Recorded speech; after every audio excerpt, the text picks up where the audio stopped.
راہب سر امام کو لے لیتا ہے اور لینے کے بعد اپنے روم کے اندر لے گیا. ایک خوشبودار چادر بچھائی, بہترین غسل دیا جو خوشبو تھی لگا کر کے اس تخت پر سر امام کو رکھ دیا اور رکھنے کے بعد زیارت کرنے لگا. نگاہوں سے حجاب اٹھ جاتے ہیں. راہب دیکھ رہا ہے کہ آسمان و زمین سے نور کی بارش ہو رہی ہے. راہب نے عرض کیا, اے شہزادے رسول آپ زندہ ہو, آپ کے نانا کا دین زندہ ہے, گواہ ہو جاؤ. میں گواہی دیتا ہوں کہ آپ کے نانا نبی برحق ہے, میں کلمہ پڑھتا ہوں, اشہد ان لا الہ الا اللہ و اشہد ان محمدن عبدہ و رسولہ. راہب کلمہ پڑھ کر کے مسلمان ہو گیا. میں آپ سے سوال کرتا ہوں مسلمانوں, ذرا غور کرو, کیا آپ بھی امام حسین کی کامیابی میں آپ کو شک و شبہ ہوگا؟ یزیدی تو 10,000 اشرفیوں کی لالچ میں سر امام کا سودا کر رہے ہیں, مگر سر امام کی کرامت ملاحظہ کرو. اسلام زندہ ہوتا ہے کربلا کے بعد. امام کا مقدس سر دیکھنے کے بعد راہب کلمہ پڑھتا ہوا دکھائی دے رہا ہے. یہی تو امام حسین کی جیت ہے اور یہی تو یزید کی شکست ہے.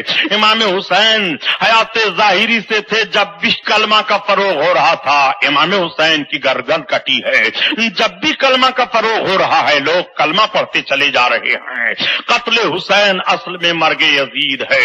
اسلام زندہ ہوتا ہے ہر کربلا کے بعد. امام علی مقام رضی اللہ تعالی عنہ کے مقدس سر کی وہ رات بھر زیارت کرتا رہا اور جب صبح کا سفیدہ پھیلا تو سر امام کو لا کر کے دے دیتا ہے اور 10,000 اشرفیوں کو لا کر کے ان کے سامنے اونڈیل دیتا ہے. یہ ظالم لوگ سر امام کو لیتے ہیں اور 10,000 اشرفیوں کو لیتے ہیں. لے کر کے جب چلے اور تھوڑی دور جانے کے بعد یہ ہوا کہ اب تقسیم کیا جائے, بانٹ لیا جائے. جب یہ اشرفیوں کی تھیلی کھولتے ہیں اور اس کو زمین پر گراتے ہیں تو پتھر کی ٹھیکریاں بن جاتی ہیں اور اس کی طرف آیت کریمہ لکھی ہوتی ہے جس کا مفہوم یہ ہے کہ ان قریب یہ ظالم لوگ جان جائیں گے کہ ان کو ظلم کا بدلہ کیسے ملتا ہے. اور کیا یہ ظالم لوگ جانتے ہیں کہ اللہ تعالیٰ ان کے ظلم سے غافل ہے؟ نہیں نہیں, اس مفہوم کی آیت کریمہ ہے. یہ ظالم دیکھ رہے ہیں امام حسین کی اس کرامت کو بھی کہ راہب نے کلمہ پڑھ لیا ہے اور اشرفیاں پتھر کی ٹھیکریاں بن گئی ہیں, مگر اس کے باوجود ان کے دل پر دنیا کا عفریت اس طرح سے مسلط تھا اور یہ نفس امارہ کے شکار اس طرح سے ہو گئے تھے کہ یہ سمجھ ہی نہیں پا رہے تھے ہم کر کیا رہے ہیں. ان کی تقریر کا معاملہ اس طرح سے بگڑ چکا تھا, ان کی زندگی کا نشیب و فراز اس طرح سے دھوکہ کھا چکا تھا. حضرت امام علی مقام کے مقدس سر کو لے کر کے یہ آگے بڑھتے رہے. بہت سارے مقامات آئے اور بہت سارے مقامات پر کرامتوں کا ظہور ہوا. لوگوں نے دیکھا اور لان تان کرنا شروع کیا. یزید کو لان تان کرتے تھے اور یزیدی فوجیوں کو ڈانٹتے پھٹکارتے تھے. بلکہ ایک جگہ یہ لوگ پہنچے جس کو موصل کہتے ہیں, تو موصل کے شہری سارے نکل آئے اور کہا یہ ہو ہی نہیں سکتا کہ ایسے ظالموں کو اپنے شہر کے قریب ٹھہرا دیا جائے اور ان کو اپنے شہر میں گھسنے دیا جائے. یہ سر امام کو لے کر کے آ رہے ہیں. سارے شہر کے لوگ نکل آئے, کہا خبردار, ہم کسی بھی یزیدی فوج کے سپاہی کو اپنی آبادی میں گھسنے نہیں دیں گے. یہی تو میں عرض کرتا ہوں پیارے امام حسین کی جیت کہاں کہاں دیکھو گے. امام حسین کے قتل کا انجام ان کے سامنے آ رہا ہے. اللہ تعالیٰ کا انتقام شروع ہو گیا ہے. خون حسین کا بدلہ ظاہر ہو گیا ہے. امام علی مقام کی بنیاد پر رسوائیاں ان کے سر پر مسلط کر دی گئی ہیں. یہ اور آگے بڑھتے ہیں اور جب دمشق کے قریب پہنچے تو رات ہو گئی تھی. یہی خولی مردود جو سر امام کو لیے ہوئے تھا لے کر کے سر امام کو اپنے گھر سیدھے چلا جاتا ہے. رات ہو گئی تھی. جب گھر یہ پہنچا تو گھر پہنچنے کے بعد اس کی بیوی نے دیکھا میرا شوہر کچھ اپنے کپڑے میں لپیٹے ہوئے ہے. پوچھ پڑتی ہے کیا لائے ہو؟ اس نے کہا سر امام حسین کو کاٹ کر کے لایا ہوں. بیوی رونے لگی اور چلانے لگی. اس نے کہا تم نے غضب کر دیا, تمہارا برا ہو, تم حسین ابن علی کا سر کاٹ کر کے لائے ہو, جنتی جوانوں کا سر کاٹ کر کے لائے ہو. اور تمہیں نہیں معلوم ہے کہ ان کی ماں کا مرتبہ کتنا اونچا ہے. تمہیں نہیں معلوم ہے کہ ان کے باپ علی شیر خدا کہلاتے تھے. اور تمہیں نہیں معلوم ہے کہ نواز رسول ہیں. تم نے اپنے گھر کو اجاڑ دیا, تم نے اپنے آپ کو برباد کر لیا. بیوی کوستی رہی اور گالی گلوچ دیتی رہی. بیوی سر اقدس کو لے لیتی ہے اور لینے کے بعد ایک حجرہ میں اس نے رکھا. سر امام کی زیارت رات بھر کرتی رہی اور روتی رہی. صبح صبح اٹھنے کے بعد سر انور کی زیارت کرتی ہے اور زیارت کرنے کے بعد کہتی ہے سنو سنو، میں نے جو دیکھا ہے سر امام کے پاس میں کس سے بیان کروں۔ خولی کی بیوی کا بیان یہ ہے کہ میں جب زیارت کر رہی تھی تو میں دیکھ رہی ہوں کہ 4 عورتیں آئی ہیں، وہ چاروں عورتیں اپنے ہاتھ میں باری باری سر اقدس کو لے لیتی ہیں، میں پوچھ پڑتی ہوں اے مخدوم کائنات بتاؤ کون ہو، تب تک آواز آتی ہے اے بیٹی تو نے میرے بیٹے کے سر کا احترام کیا ہے، اس لیے میں تمہیں بتائے دیتی ہوں کہ میں کون ہوں، میں فاطمہ حسین کی ماں ہوں۔ اتنا سننا تھا، میں پوچھ پڑی یہ کون ہے، تب تک آواز آتی ہے یہ میری ماں حضرت خدیجۃ الکبریٰ ہیں، یہ حضرت مریم ہیں، یہ حضرت آسیہ ہیں۔ تب تک یہ باتیں ہو ہی رہی تھیں کہ وہ نورانی روحیں ان کے سامنے سے غائب ہو جاتی ہیں۔